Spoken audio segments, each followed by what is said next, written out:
one of the two walls of Ottoman Akko. This is the latest of the two.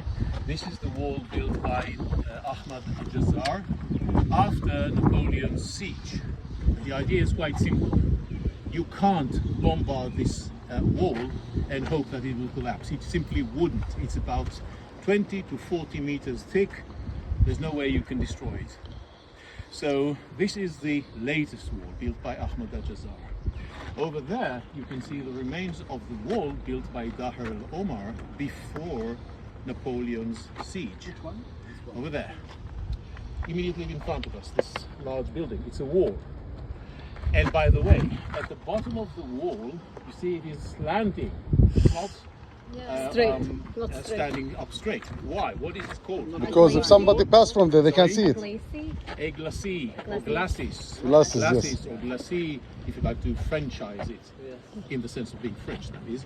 Then it's glacis, or glacis. It's the feature at the bottom preventing the enemy from getting to the bottom of the wall from the outside. So this is the wall attacked by Napoleon. And judging by the historical documents, the attack of Napoleon was right over here, at this corner of the wall. Why? Because at the same time Napoleon stands here, the British are in the ships on the sea. And the only protected area where the British can't see Napoleon's troops, because they're hidden by the walls, is here. So Napoleon attacked from here. He besieged the city for 2 months. He actually managed to break into this wall. But there was something he didn't know, because he didn't bother to do some intelligence work. He didn't know that at this specific location there's another line of wall built previously, not documented. So when he broke through this wall, he found himself between this wall and the other one. His troops were basically sitting ducks, attacked from both directions. At the same time, Turkish troops approached and attacked Napoleon from the back, and there was also the plague. There was no chance Napoleon could survive all that, and therefore he decided to retreat. That was the end of Napoleon's siege. And this is the monument mentioning to us that defeat. Napoleon went back to Egypt, took a ship, left Egypt, and left his troops to find their way back home, as I said earlier, on the bus. Over there we can see Ahmad al-Jazar's mosque. To the right, the blue mosque of Shazliya Yashrupiya, the Sufi order. To the right, with the flag, this is the fortress of the Hospitallers, or the Knights' Halls, or the Museum of the Prisoners of the Underground. And right here below us is the moat of Dahr al-Omar. The moat of this wall, where is it? Behind you. You can't see it from here. There's a moat also there.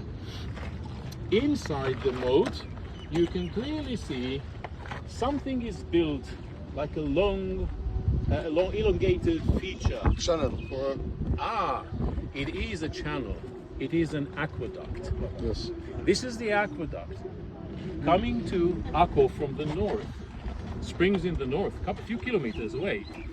And eventually it goes down here, and then at the foot of the wall, the water goes up and then into the city. By pressure, Yes, this you one. see the tunnel over there, that's the elongated feature on the floor, next to the grass, next to the green area, that's it.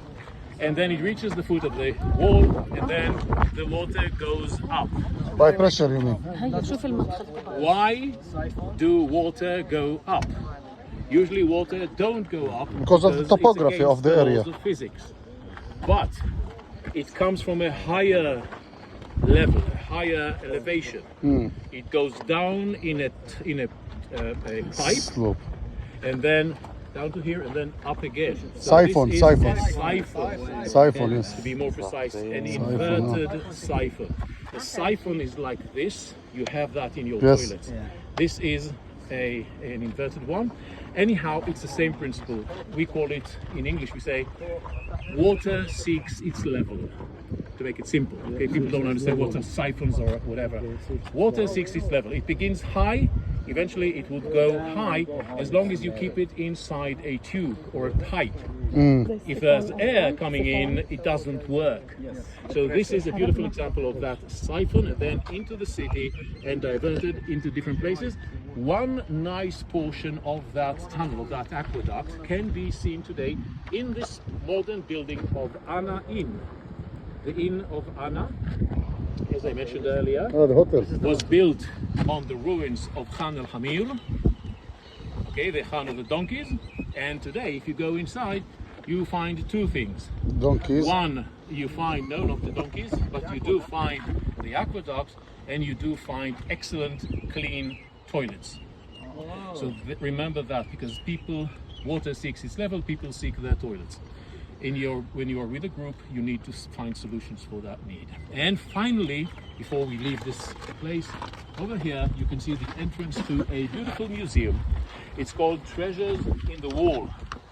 It's a museum dedicated to the daily life in the Galilee region. We're not in the Galilee region here, but it's dedicated to the life in the Galilee region in the 19th and 20th centuries. So you can see, for instance, all sorts of places where they demonstrate the surgeon's tools and the barber's shop and the cobbler's shop and so on and so forth.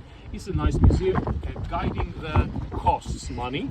I think it's maybe 100 shekels per group. It's not very expensive, but as Akko is quite expensive, if you'd like to see the must sites, then you spend a lot of money for a group. Most tour agents, tour operators would not want to add this.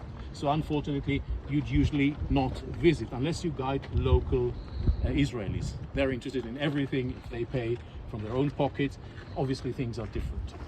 So I firmly suggest that you come back to Akko. We barely touched upon the basic stuff here. But you are now qualified, you are now ready to guide in Akko. That doesn't mean you can wait a year and come back with a group. You should come back, walk along the path, refresh your memory, write down what you say where, okay? And that's the basic drill you should do almost everywhere, okay? This is just the beginning.